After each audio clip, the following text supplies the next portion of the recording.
Hello students, स्वागत है आप सभी का हमारे इस यूट्यूब चैनल में जिसका नाम है परीक्षार्थी क्लास 12। आज की इस नई वीडियो में हम बात करेंगे उन सभी स्टूडेंट्स के लिए जो क्लास 12 के स्टूडेंट्स हैं और वो अपनी ज्योग्राफी के बोर्ड एग्जाम्स की तैयारी कर रहे हैं। वो चाहते हैं कि भाई मैप का जो क्वेश्चन है वो इनका बिल्कुल भी गलत ना जाए। और आप सभी को पता है मैप इजी होता है, 10 मार्क्स का आएगा और वो चाहते हैं 10 में से 10 उनके 100% आए। तो ये वीडियो आप सभी के लिए, मैं आपका ज़्यादा समय बर्बाद नहीं करूंगा। लगभग ये 20 मिनट की वीडियो मैं आप लोगों के लिए बनाऊंगा और इस 20 मिनट की वीडियो में मैं आप सभी के लिए इंडिया और प्लस में आप सभी के लिए वर्ल्ड, इन दोनों के जो भी इम्पोर्टेंट मैप है मैं इन सभी को आप सभी के सामने लेकर आया हूँ। और क्योंकि मैप ऐसा नहीं आता, आपसे नॉर्मली नहीं पूछेगा कि आप अमेजन बेसिन को दर्शाइए, आप यूरेशिया प्रदेश को दर्शाइए, ऐसा बिल्कुल भी नहीं आता। ऐसा आता तो हर कोई बच्चा कर लेता। मैप में क्वेश्चन पूछने के अलग लैंग्वेज, अलग तरीके होते हैं, तो किस तरीके से आपसे पेपर में पूछा जा सकता है, तो आज की इस वीडियो में हम ये डिस्कस करेंगे। जैसा कि फर्स्ट मैप आप काफी देर से अपनी स्क्रीन पर देख भी रहे हो, आपके आ भी चुका है। और इसमें क्या पूछा गया है, संसार के प्रमुख निर्वाहन संग्रह क्षेत्र। सबसे पहली बात तो निर्वाहन संग्रह क्षेत्र का मतलब क्या होता है। ये वो प्रदेश होते हैं जहां लोग कृषि ज्यादा नहीं कर पाते, कृषि अधिक नहीं हो पाती, अधिक ना होने के कारण यहाँ के लोग अपनी जीविका को चलाने के लिए ये संग्रह करते हैं, चीजों को संग्रह करते हैं। संग्रह का मतलब है क्या करना, इकट्ठा करना। ये चीजों को इकट्ठा करते हैं और इसके साथ साथ अपने जीवन को चलाते हैं। तो जैसे आप यहाँ पर वर्ल्ड का मैप देख रहे हो और आपसे अलग अलग महाद्वीप आपको दर्शाए गए हैं। आपसे पेपर में क्वेश्चन महाद्वीप से लेकर ही पूछेगा। जैसे पूछेगा कि भाई उत्तरी अमेरिका में स्थित एक प्रमुख जो है निर्वाहन क्षेत्र बताइए, उत्तरी अमेरिका में स्थित, तो इसको हम क्या कहेंगे, इसको कहेंगे कि ये उत्तरी कनाडा हो जाएगा। और ये कनाडा, आपको ये ध्यान रखना, ये वो प्रदेश है जहां पर ठंड ज्यादा पड़ती है, जिसकी वजह से कृषि ज्यादा अच्छी नहीं हो पाती। अगर आपसे एशिया या यूरोप का पूछे तो आपको पता है कि ये जो रीजन है, ये पूरा का पूरा रीजन, ये पूरा का पूरा क्षेत्र जो है आपका, ये आपका यूरोप प्लस एशिया, इन दोनों से मिलकर बना है और जिसकी वजह से इसे एक नाम दिया जाता है यूरेशिया। आप सभी को याद रखना है, इसे यूरेशिया नाम दिया जाता है। और ये भी ठंडा प्रदेश होने की वजह से यहाँ पर ज्यादा अच्छी कृषि नहीं हो पाती। इस वजह से यहाँ पर जो बहुत से लोग हैं जो क्या करते हैं, संग्रहण का कार्य करते हैं, चीजों को इकट्ठा करते हैं वनों से और जगहों से और अपना जीविका को चलाते हैं। अगर आपसे पूछे कि भाई दक्षिण अमेरिका में बताइए, दक्षिण अमेरिका में, तो आप लोगों को ये याद रखना है कि दक्षिण अमेरिका में कौन सा है, तो आपको अमेजन बेसिन है। कौन सा बेसिन है, अमेजन बेसिन है। तो यहाँ पर आप जैसे कि ए पॉइंट पे आप देख रहे थे कि उत्तर कनाडा आपको यहाँ पर लिखा हुआ है, तो आपसे पेपर में क्वेश्चन ये बनेगा उत्तरी अमेरिका में स्थित निर्वहन संग्रहण का प्रमुख क्षेत्र बताइए, तो आप क्या बोलेंगे, इसका उत्तर उत्तरी कनाडा है। इसका उत्तर क्या है, उत्तरी कनाडा है। फिर दूसरा चीज आपसे पूछा जाएगा, जैसे दक्षिण अमेरिका में स्थित किसी एक जो है निर्वाहन संग्रहण क्षेत्र के बारे में बताइए, तो आप क्या कहोगे, आप कहोगे कि ये अमेजन बेसिन है। अगर आपसे अलग तरीके से और क्वेश्चन पूछे, आपसे क्वेश्चन अगर ये पूछे कि दक्षिण अफ्रीका, या फिर आपसे सिंपली अफ्रीका के बारे में पूछ ले, अफ्रीका भी पूछ सकता है या दक्षिण अफ्रीका कंप्लीट भी पूछ सकता है। तो आपसे पूछे कि दक्षिण अफ्रीका में स्थित एक निर्वाहन संग्रहण क्षेत्र को बताइए, तो आप यहाँ पर क्या बता देंगे, ये उष्ण कटिबंधीय। उष्ण का मतलब क्या होता है, ये वो प्रदेश है जो ज्यादा गर्म है। देखो ज्यादा गर्मी भी कृषि के लिए ज्यादा अच्छा नहीं है, ज्यादा सर्दी होना भी कृषि के लिए अच्छा नहीं है, तो ये वो प्रदेश है। इसके अलावा कुछ प्रदेश ऐसे भी हैं जहां पर लोग अपनी परंपराओं के अकॉर्डिंग जो है वो कृषि करते ही नहीं, वहां पर और भी जीविका के साधन है तो उनको अपनाते हैं। जैसे उत्तरी यूरेशिया का प्रदेश है, ये देखो एशिया और साथ ही साथ यूरोप का मिक्सचर है, जैसे कि मैंने बताया ये डी पॉइंट है आपका उत्तरी यूरेशिया, यहाँ पर भी निर्वाहन संग्रहण का कार्य होता है। इसके अलावा दक्षिण पूर्वी एशिया, कुछ दक्षिण पूर्वी एशिया के भी क्षेत्र हैं आप सभी के, तो एक ये क्षेत्र है दक्षिण पूर्वी एशिया का। आप सभी को पता है, अपने पॉलिटिकल में साउथ एशिया के बारे में पढ़ रखा है, दक्षिण पूर्वी एशिया यानी आसियान के बारे में पढ़ रखा है। तो ये वो प्रदेश है जहां पर अगर आपसे पूछे कि दक्षिण पूर्व एशिया में स्थित आपका निर्वाहन संग्रहण का क्षेत्र कौन सा है, तो आप क्या बोल दोगे कि आप ये वाला प्रदेश है। इसके अलावा आपको उत्तरी अमेरिका में एक और है जिसे बोलते हैं दक्षिणी चिली, देखो छोटा सा प्रदेश है ये वाला, यहाँ पर भी क्या किया जाता है, यहाँ पर भी निर्वाहन संग्रहण का ही कार्य किया जाता है। अगर आपसे ये पूछे तो आप इसको इस तरीके से लिख देंगे। अगला देखो, संसार में प्रचलित जो है चलवासी पशुचारण, ये चलवासी पशुचारण मैंने आपको इंपॉर्टेंट क्वेश्चन की वीडियो में भी बताया था। अगर आप लोगों ने 5 नंबर वाली इंपॉर्टेंट क्वेश्चन की वीडियो नहीं देखी है जिसमें मैंने आप लोगों के लिए वर्ल्ड की ताबड़तोड़ वीडियो बनाई है क्वेश्चंस की इंपॉर्टेंट की, जिसमें मैंने 50 ऐसे इंपॉर्टेंट क्वेश्चन बताए जिसमें से आपका पूरा कंप्लीट वर्ल्ड की बुक से 5 नंबर के जितने भी क्वेश्चन है वो सारे कंप्लीट फंस जाएंगे उस 50 क्वेश्चन के अंदर ही। तो चलवासी पशुचारण पहली बात तो कहते हैं कि इसको है जहां पर जो पशुचारक होते हैं वो क्या करते हैं, ऋतु प्रवास करते हैं। ऋतु प्रवास करने का मतलब है कि वो गर्म टाइम में तो वो कहाँ पर चले जाते हैं, पहाड़ों पर। और जब सर्दी ज्यादा होती है, जब हमारे यहाँ पर सर्दी ज्यादा होती है, ठंड ज्यादा होती है, तो वो आपके मैदानी इलाकों में आ जाते हैं। मैदानी इलाकों में तो ये कौन कौन से ऐसे प्रदेश हैं जहां पर ये पशु पाले जाते हैं, तो आपको ध्यान रखना है अफ्रीका में स्थित जो प्रदेश है ये उत्तरी अफ्रीका, ये वाला रीजन है। आप यहाँ पर इसको टिक करोगे, ये वाला रीजन जो आपका उत्तरी अफ्रीका का है। इसके अलावा आपका अरब प्रायद्वीप, अरब प्रायद्वीप ये वो स्थान है, अरब प्रायद्वीप, देखो प्रायद्वीप इसको कहते हैं, अरब प्रायद्वीप, ठीक है। अरब प्रायद्वीप ये पूरा रीजन है, ये वाला रीजन। ये अरब प्रायद्वीप का मतलब है, आपको प्रायद्वीप पता है किसे बोलते हैं, जो 3 और समुद्र से घिरा होता है उसे प्रायद्वीप कहते हैं। तो ये अरब प्रायद्वीप है, अरब प्रदेश है। यहाँ पर मुस्लिम जो है कंट्रीज है, यहाँ पर गर्मी ज्यादा पड़ती है जिसकी वजह से यहाँ पर ऊँट या अलग अलग प्रकार के पशु पाले जाते हैं। आपके उत्तरी अफ्रीका यहाँ पर भी थोड़ा सा डेजर्ट इलाका है, तो इस वजह से यहाँ पर भी चलवासी पशुचारण होता है। इसके बाद में दक्षिण पश्चिम अफ्रीका, जो दक्षिण पश्चिम अफ्रीका है ये है आपका दक्षिण पश्चिम अफ्रीका वाला रीजन। आपको ये वाला रीजन याद रखना है। मेडागास्कर जो है, मेडागास्कर कहाँ पर है, ये डी पॉइंट आपको यहाँ पर दिख रहा है मेडागास्कर। आपसे मेडागास्कर या फिर ये पॉइंट लोकेट होकर ऐसे ऐसे आ जाएगा, आपसे पूछेगा कि भाई बताइए चलवासी पशुचारण का कौन सा क्षेत्र है, तो आपको नाम पे भी याद रखना है कौन कौन से क्षेत्र है। मेडागास्कर है, दक्षिण पश्चिम अफ्रीका है। और मैं ये वीडियो आप लोगों के लिए इसलिए थोड़ा सा पहले भी बना रहा हूँ ताकि आप एग्जाम से कुछ दिन पहले भी अपना अच्छे तरीके से डिस्कस कर सके। देखो ये प्रदेश जो है ये यूरेशिया का टुंडा प्रदेश है। यहाँ पर बहुत ठंड पड़ती है, जब बहुत ज़्यादा ठंड के टाइम पड़ती है तो लोग ऋतु प्रवास कर देते हैं। इसके बाद में मंगोलिया का जो प्रदेश है, यहाँ पर भी स्टेपिज प्रदेश है, यहाँ पर भी मंगोलिया का जो प्रदेश है यहाँ पर भी क्या करते हैं लोग, ऋतु प्रवास करते हैं। यूरेशिया का टुंडा प्रदेश है, यहाँ के बारे में हम बात कर चुके हैं। और मध्य चीन, मध्य चीन में भी ऐसा होता है कि भाई बहुत से लोग जो है मध्य चीन, मतलब ये रीजन जी का रीजन यहाँ पर, तो मध्य चीन में भी बहुत सारे लोग हैं जो क्या करते हैं, ऋतु प्रवास कर देते हैं। तो ये वो प्रदेश थे जहां पर लोग क्या करते हैं, ऋतु प्रवास करते हैं। आई होप आपको एक क्लियर होगा। नेक्स्ट क्वेश्चन आपसे भी के लिए पूछा जाएगा, विस्तृत वाणिज्य पशुधन पालन। देखो विस्तृत वाणिज्य पशुधन पालन, यहाँ पर पशुओं को बेसिकली अपने कॉमर्स यानी व्यापार और पैसे कमाने के पर्पज से ही पाला जाता है। जैसे कहाँ पर होता है ये, तो ये ज्यादातर कहाँ पर होता है, तो विकसित देशों में होता है। ये आपको ये भी ध्यान रखना है कि ये विकसित देशों में होगा।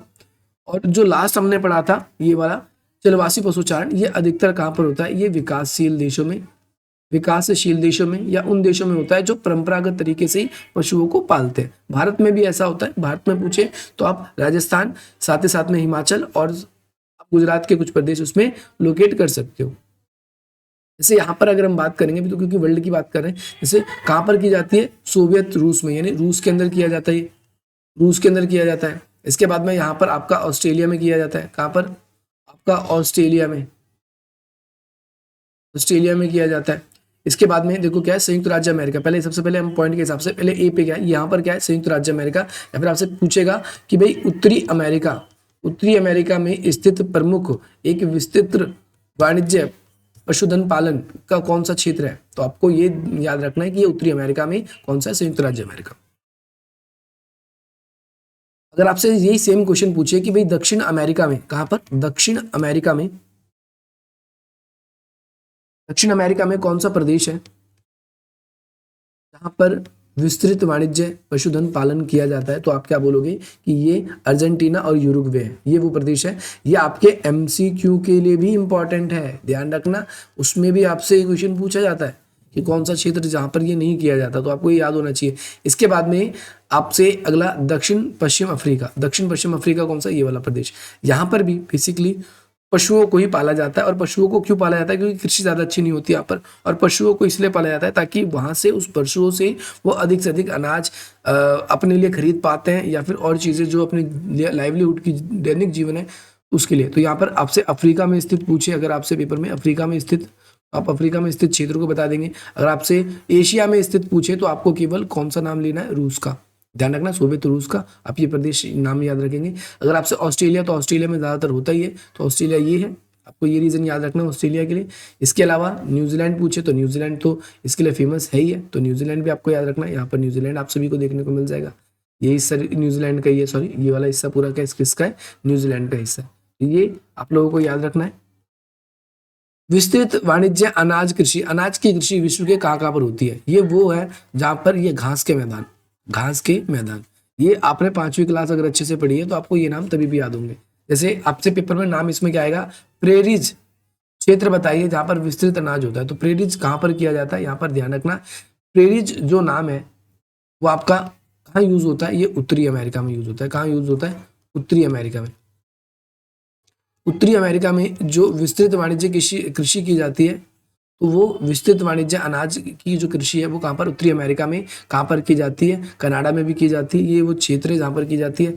इसके अलावा स्टेपिज जो क्षेत्र है यूरेशिया का, यानी एशिया और यूरोप का, यहाँ पर की जाती है।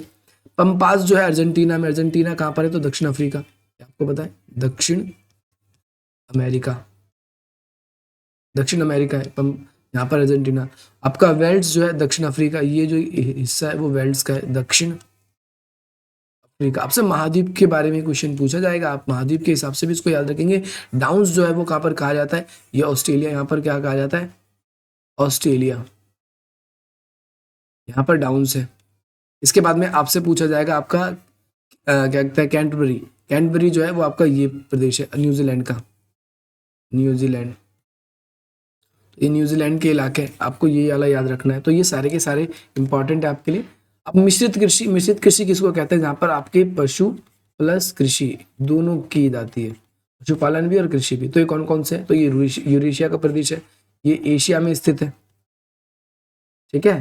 तो यूरेशिया का जो भाग है वो एशिया में, सी पॉइंट ये है। इसके बाद में आपसे दक्षिण पूर्वी भाग है, जहाँ पर सीधी सी बात है जहाँ पशु पाले जाएंगे वहाँ कृषि भी होगी, तो दक्षिण पूर्वी। दक्षिण अफ्रीका, तो दक्षिण अफ्रीका का जो रीजन है, जो दक्षिण अफ्रीका का रीजन है, ये वाला क्षेत्र भी आपको याद रखना है, ये वाला रीजन भी आपको याद रखना है। इसके बाद में उत्तरी का, अमेरिका का जो पूर्वी भाग है ये वाला, उत्तरी अमेरिका का, उत्तरी अमेरिका। इसके बाद में दक्षिण अमेरिका, ये वाला रीजन जो है दक्षिण अमेरिका का है, दक्षिण अमेरिका। तो महाद्वीप को लेकर ही क्वेश्चन आपसे पूछा जाएगा, तो आपको सारे के सारे महाद्वीप की जगह पता होनी चाहिए। अब ये इंपॉर्टेंट है, ये मैंने आपको वैसे उसमें भी बताया, प्रमुख रेल मार्ग स्टेशन है, और जो कि पार महाद्वीप है। पार महाद्वीप किसे बोलते हैं? पहली बात तो हम पार महाद्वीपीय, जो एक महाद्वीप को दूसरे छोर से जोड़ता है, पार महाद्वीपीय रेल मार्ग। इसमें आपके 3 ही है केवल। पहला आपका जो है पार साइबेरियन रेल मार्ग है, जो कि कहाँ पर है? रूस में। इसके अंतिम 2 स्टेशन आपसे पूछा जाएगा, तो ये आपका पश्चिम है, पश्चिम आपसे ऐसे पूछा जाएगा पश्चिमी तट कौन सा है इसका? तो सेंट पीटर्सबर्ग है। और ये कौन सा तट है आपका? पूर्वी तट है। पूर्वी तट कौन सा है? व्लादिवोस्टोक। ऐसे आपसे पश्चिमी तट जो आपका सेकंड नंबर पे आपका ऑस्ट्रेलिया का है, पश्चिमी तट आपसे ये भी पूछा जा सकता है, जो कि पश्चिम में पर्थ है, और जो आपका पूर्व है वहां पर आपका सिडनी है। तो पूर्वी तट कौन सा है इसका? सिडनी है, ये ऑस्ट्रेलिया का है। और इसके बाद में पार कनेडियन रेल मार्ग है, जो कि आपका पश्चिमी तट वैंकूवर है, पश्चिमी तट, और हैलिफैक्स है, हैलिफैक्स ये पूर्वी तट है, लिखा हुआ है, आपको यहाँ पर देखने को मिल जाएगा, कोई दिक्कत नहीं। इसके साथ साथ आप लोगों को मैं बता दूं कि मैंने आप लोगों के लिए एक मैप की कंप्लीट वीडियो एक और बनाई है, जिसमें अपने वर्ल्ड के परिवहन, पनामा नहर, इससे आपने क्वेश्चन बहुत बार देखा होगा। तो उसके क्वेश्चन कैसे पूछे जाते हैं, जो थोड़ी केवल अंतिम स्टेशन ही पूछेगा, इसके बीच के स्टेशन भी पूछ सकता है, तो मैंने वो भी बता रखा है। बीच के स्टेशन वाले आपके कौन कौन से नाम हैंगे, और इसके अलावा इसकी रेलवे की लंबाई वगैरह वगैरह, ऐसे कौन कौन से सवाल है जो आपसे पूछे जा सकते हैं, तो ये तीनों के तीनों आपको मैंने बता दिए हैं। संसार के प्रमुख पतन, पतन कौन से? समुद्री पतन। तो इसमें आपको लंदन नाम याद रखना है, एक मैं आपको बता दूं, सीधी सी बात है, आपको लंदन जो जो इंपॉर्टेंट है लंदन याद रखना है, एक आपको शंघाई का याद रखना है, एक आप सभी को वैंकूवर याद रखना है। इसके साथ साथ आपको सैन फ्रांसिस्को याद रखना है, एक जो जो मैं सर्कल करूँ इसको आपको याद रखना है, और कैप टाउन याद रखना है, यहाँ पर सुएज याद रखना है आपको। इंडिया के आप 2 याद रखोगे, कराची, ये पाकिस्तान में कराची है, इंडिया में कलकत्ता, और मुंबई आपको पूछेगा तो इस जगह पर आप मुंबई को भी लोकेट करोगे, इस जगह पर मुंबई को, ठीक है भाई, मुंबई भी याद रखोगे आप। और ऑस्ट्रेलिया में यहाँ पर पर्थ और सिडनी दोनों को, एक मेलबर्न भी याद रखना है यहाँ पर। बस ये आप मुख्य रूप से सारे के सारे याद जरूर रखोगे। ये मैंने आपको पहले ही बता रखा है। संसार में वायु पतन, वायु पतन की बात करते हैं, जब एयर की बात करेंगे तो एयर में कौन कौन सा आया था? जैसे इंडिया का मुंबई आपको याद रखना है, चाइना का बीजिंग याद करना है, जापान का टोक्यो याद रखना है, और आपका डार्विन याद करना है आपको, ऑस्ट्रेलिया का वेलिंगटन याद करना है, न्यूजीलैंड का, फ्रांस का पेरिस याद रखना है आप सभी को, ब्रिटेन का लंदन याद रखना है, जर्मनी का बर्लिन याद रखना है, रूस का मॉस्को याद रखना है आप सभी को। इसके अलावा शिकागो जो है ये याद रखना है आपको अमेरिका का, मैक्सिको की सिटी का याद रखना है। ये कुछ इंपॉर्टेंट है जो आपको पक्का याद होनी चाहिए, बाकी हर महाद्वीप के जो इंपॉर्टेंट है जैसे वो याद ही रहनी चाहिए आपको। ये इसके बाद में नैरोबी का आप ये याद कर सकते हो, जोहान्सबर्ग याद कर सकते हो, वैसे यही इंपॉर्टेंट थे ऊपर के। अब इंडिया के मैप शीट होंगे भाई, इंडिया के मैप में क्या क्या आप सभी के लिए। तो सबसे पहले इस वाले में पूछा गया है सबसे मैक्सिमम, आपसे पेपर में क्वेश्चन जाएगा भारत के मैप में उस राज्य को दर्शाइए जहां पर सर्वाधिक जनसंख्या घनत्व है 2011 के अनुसार। तो आपको ध्यान रखना बिहार है, बिहार में 1106 इतने लोग 1106 1 किलोमीटर स्क्वायर पर लोग निवास करते हैं। तो सबसे ज्यादा किसका है, बिहार का। आपसे इसी तरीके से पूछा जाएगा सबसे कम वाला राज्य बताइए जहां पर सबसे कम है, सबसे कम कहाँ का है, सबसे कम वाला पूछे तो कम वाला आप क्या रखोगे, अरुणाचल प्रदेश। अरुणाचल प्रदेश में 17 व्यक्ति जो है, 17 व्यक्ति जो है वो केवल 17 व्यक्ति 1 किलोमीटर स्क्वायर पर रहते हैं। ये सबसे कम वाला याद रखेंगे आप। आपको वो पूछा जाएगा यहाँ पर गन्ना सबसे ज्यादा उत्पादन किया जाता है, तो आपको ध्यान रखना गन्ना उत्पादन राज्य जो है उसमें प्रमुख कौन सा है, उत्तर प्रदेश। और इसके अलावा जूट आपसे उत्पादन का राज्य पूछेगा सबसे ज्यादा कौन सा होता है, तो पश्चिम बंगाल आप उत्तर बताएंगे। चाय का प्रमुख उत्पादन राज्य पूछा जाएगा तो आप असम बोलोगे। आपसे पूछा जाएगा कॉफी का उत्पादन सबसे प्रमुख राज्य पूछेगा तो आप ये बताओगे। अगर आपसे कपास का उत्पादक राज्य सबसे ज्यादा पूछेगा तो आप क्या बताओगे, गुजरात बताओगे। तो आपसे ये ध्यान रखना है कि जो जो मैंने आपको बताया ये कौन सा स्टेट है, तो ये कर्नाटक है, कर्नाटक है। यहाँ पर ये कौन सा स्टेट है, गुजरात है। गुजरात में कपास, कर्नाटक में कॉफी, उत्तर प्रदेश में गन्ना और पश्चिम बंगाल में आपका जूट है, जूट। और असम में क्या है आपका, चाय। ये याद रखना है आप सभी को। इसके बाद में लोहे की खदानें कहाँ पर कौन कौन सी इंपॉर्टेंट है, तो छत्तीसगढ़ में है। आपका ध्यान रखना आपका छत्तीसगढ़ में आपका बिरला डिला नाम की जगह, ये आपको इंपॉर्टेंट याद रखना है। उड़ीसा में आपका मयूरभंजक जो प्रदेश है ये यहाँ पर लोहे का प्रमुख केंद्र है। कर्नाटक में आपका बेल्लारी नाम की जगह, ये याद रखना है। महाराष्ट्र में आपका रत्नगिरी नाम की जगह, ये याद रखना है। तो इंडिया के मैप है ये आपको याद रखने। इसके बाद में मैग्नीज कहाँ कहाँ पर ज़्यादा मिलता है, तो इसमें सबसे इंपॉर्टेंट है आपका मध्य प्रदेश। मध्य प्रदेश में आपका कौन सा, बालाघाट नाम की जगह है। और कर्नाटक में आपका शिमोगी नाम की, शिमोगा या शिमोगी कह लो, ये नाम की जगह है। तांबा कहाँ कहाँ पर प्रमुख है, तो सबसे ज्यादा राजस्थान में आपका खेतड़ी नाम का क्षेत्र है। और आपका झारखंड का हजारी भाग है, आपको ये याद रखना है, यहाँ पर झारखंड का हजारी भाग है। और झारखंड में आपका सिंह भूमि है, ये भी आपको याद रखना है। इसके बाद में बक्साइट की प्रमुख खदानें आपसे पूछा जाएगा, बक्साइट कहाँ कहाँ पर उत्पादन किया जाता है, तो मध्य प्रदेश में आपका कटनी नाम की जगह है। आपसे ध्यान रखना है छत्तीसगढ़ में आपका बिलासपुर नाम की जगह है। और आपका जो उड़ीसा है, उड़ीसा में आपका कोरापुट है नाम की जगह। कोयला की प्रमुख खदानें कहाँ पर है, झारखंड में, जिसे जरिया बोलते हैं। आपका वेस्ट बंगाल, पश्चिम बंगाल में रानीगंज नाम की जगह है।